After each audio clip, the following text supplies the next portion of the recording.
more for you, you feel it. You know it. This is your life, and it's time to go from contender to champion. This is The Show with John Madsen. Welcome back to the show, everybody. I'm your host, John Madsen. This is The Show.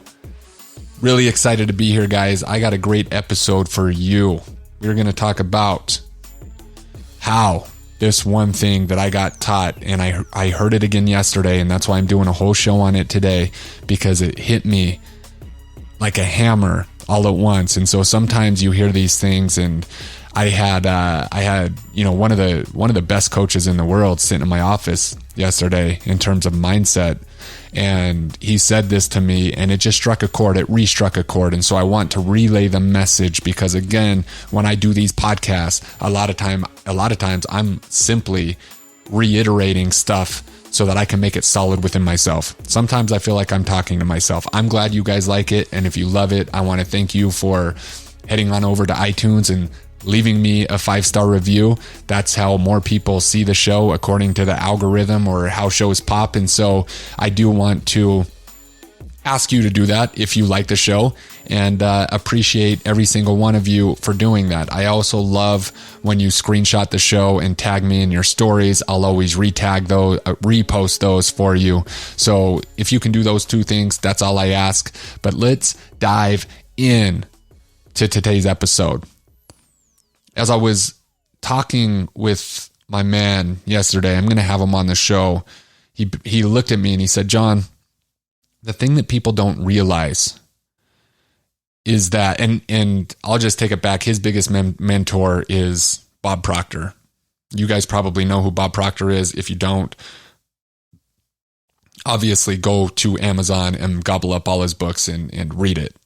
Bob Proctor is a legend in the mindset space. But he said one of the biggest lessons I got taught from Bob Proctor is, he told me once, he said, you have to be willing to lose it all in order to win. And so he looked at me and he said, John, you have to be willing to lose it all in order to win. And I said, fuck. Literally, I was like, I wrote it down. I don't know if you guys are like me, but I have pens everywhere on my desk, and I have notebooks everywhere. And if I don't have a notebook, I have my cell phone. And in mid-sentence, sometimes if I'm talking to somebody and they hit me with something that comes out like that, I literally put my hand up and say, stop for just a second. And I write it down. I said, you have to be willing to lose it all in order to win. And I circled it and I starred that motherfucker. And I was like, dude, and it reminded me of some stuff I may or may not have talked about on this show. In my previous career in the fitness industry, I would call it the performance sports world, where most of my days were spent training athletes, whether they were high school kids, college kids, NFL combine guys. Like, that's where I spent 10 years of my life. That's, for a period of my life, I didn't care about making any amount of money after the NFL. I literally wanted to be one of the best coaches to ever do the thing. And so I read everything. I was consumed by it. I put in my time. I literally have thousands and thousands and thousands and thousands of hours actually training real athletes and World Series champions and the highest level athletes you could possibly think of. And in addition to that, to fill my day, I would have sessions with kids that were 10 to 12 years old. And then I would have sessions with kids who were in the high school age. And if you can imagine, every time I would sign a kid up, the parents were probably really involved. These kids rarely were pulling out credit cards and paying by themselves. And I say rarely because I'll never forget a 12-year-old who came in. He was in the Boy Scouts of America or something. And, he had a project, and his dad was telling me how, like, he, created this huge service project, and he had a job that he then, was 12 and he was making some money to pay for, some of the stuff. And his parents, they brought him up that way. And there was a package. It was like $1,500 back in the day. And so when we got to talk about the price, I was like, it's $1,500. And his dad looked at him and said, is this where you want to spend your money?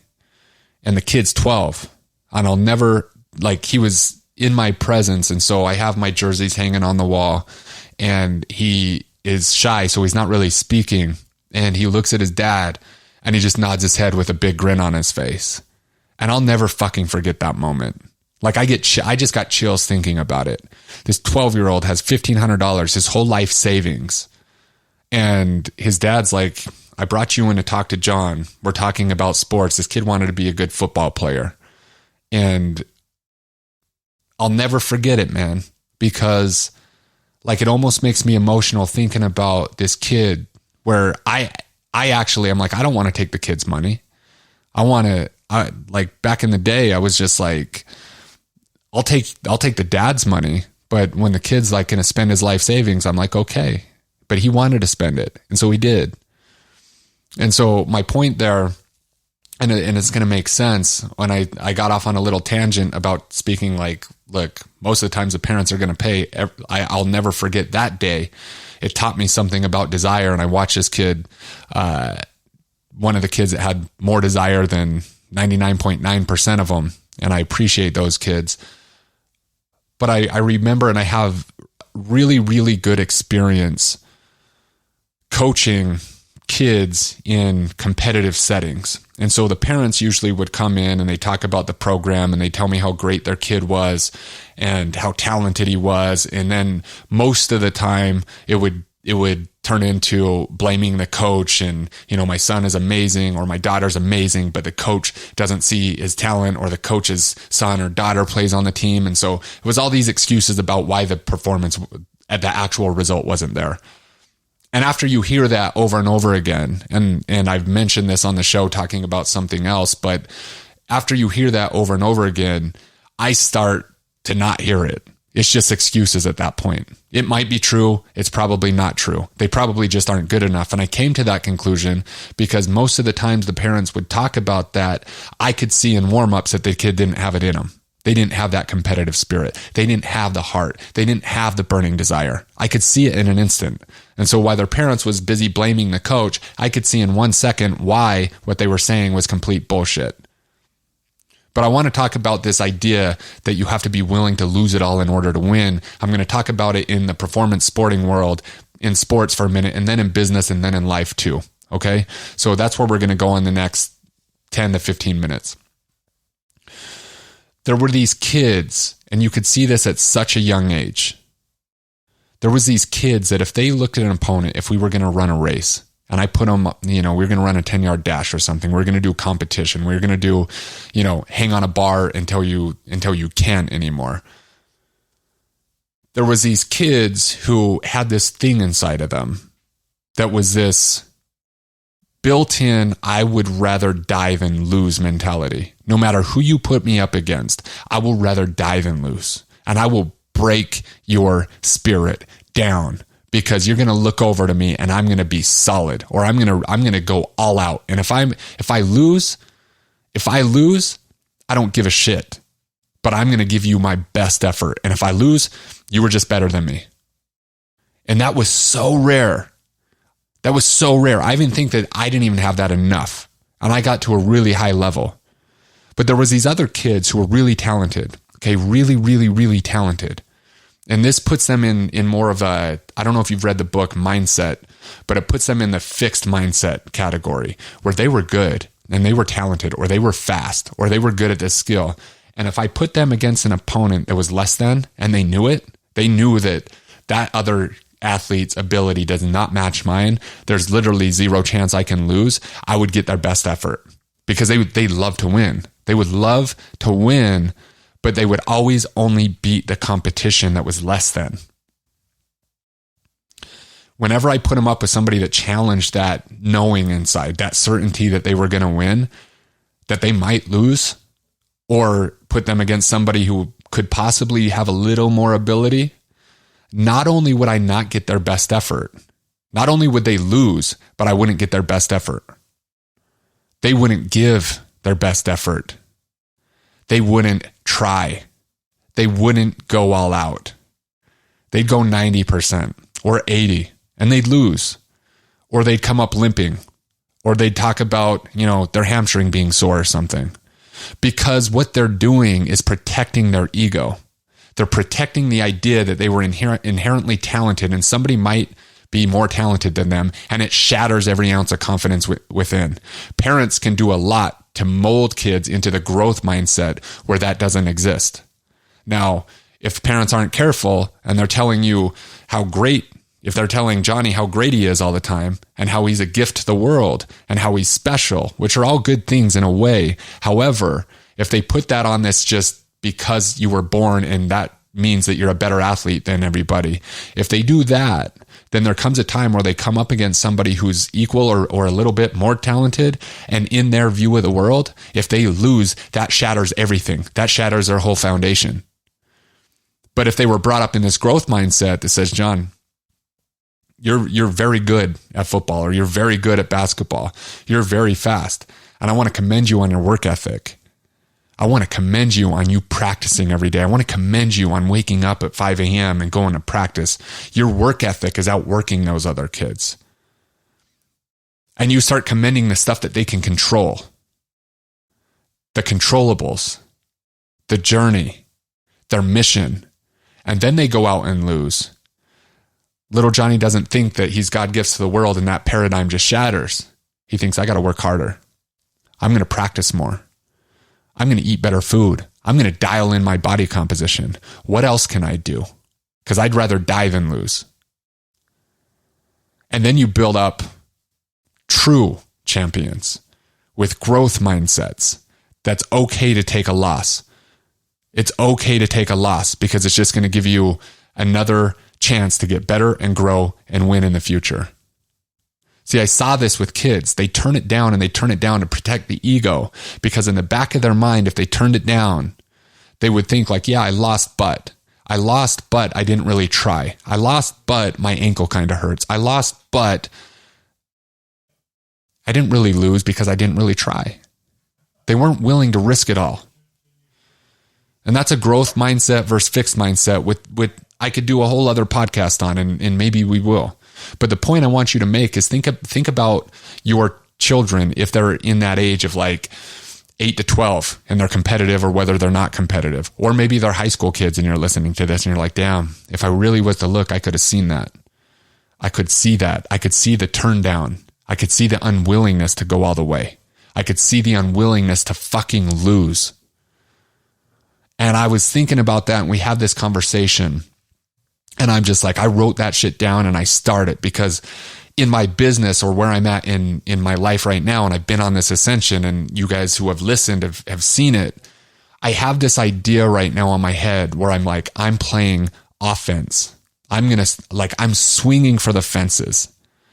I'm swinging for the fences. And that doesn't mean that you have to be risky and you got to risk it all the time. But what it does mean, and in the hard part in speaking in a podcast and being very general, because it depends where you're at, right? It depends, whether you're just trying to put food on the table, or it depends whether you're trying to scale from $1 million to 10, or maybe possibly you have a $50 million business and you want to be a billionaire, right?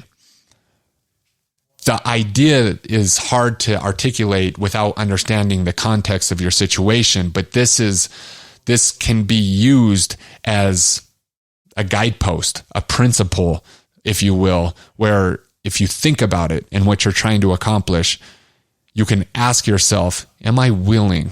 Am I willing to lose? Am I willing to sacrifice my ego? Because basically that's all it is. Am I willing to taste failure?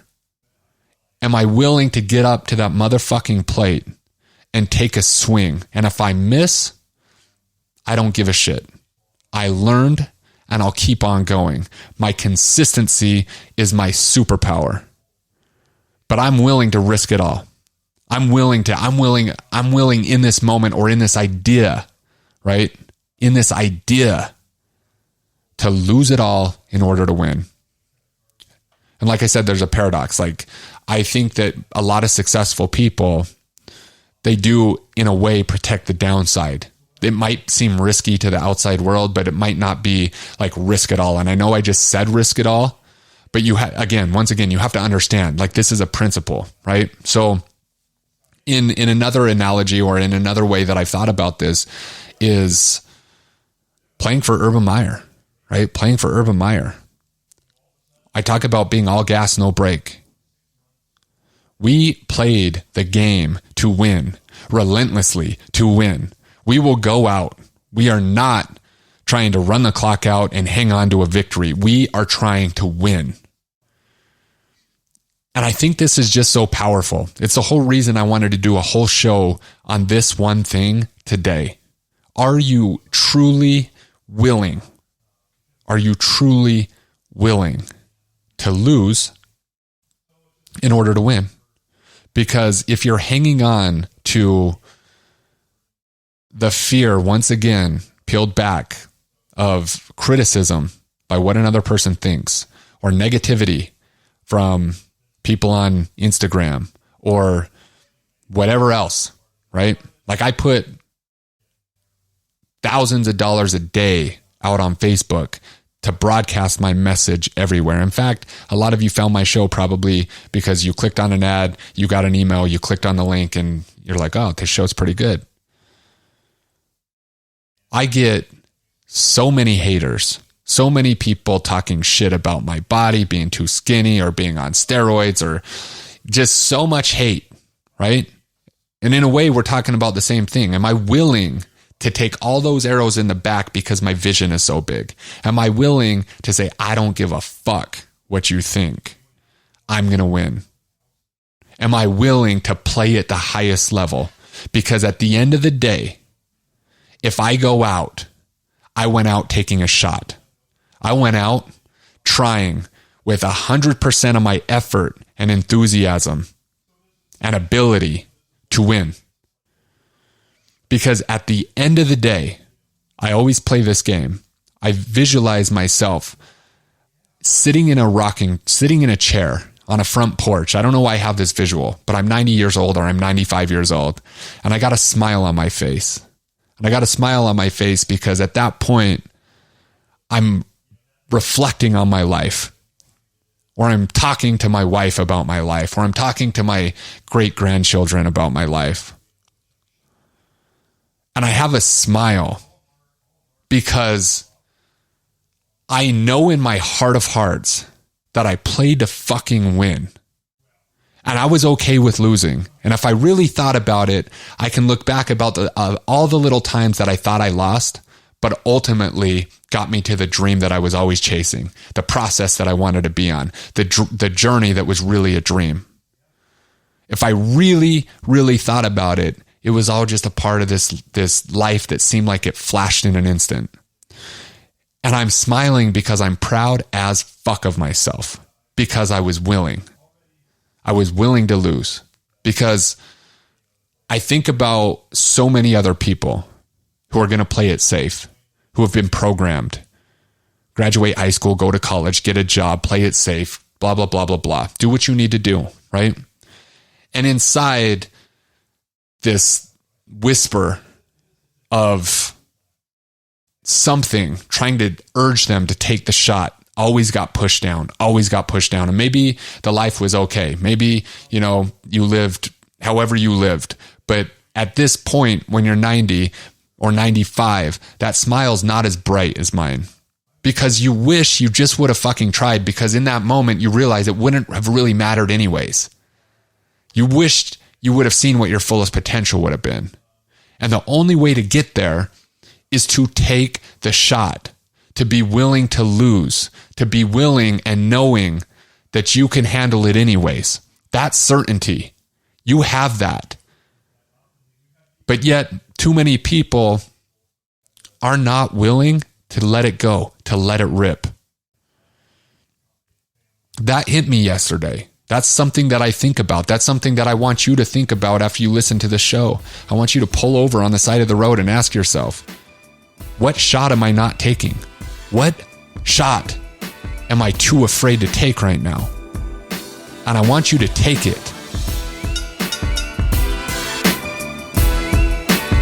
Thank you so much for joining us for another amazing episode of The Show with John Madsen.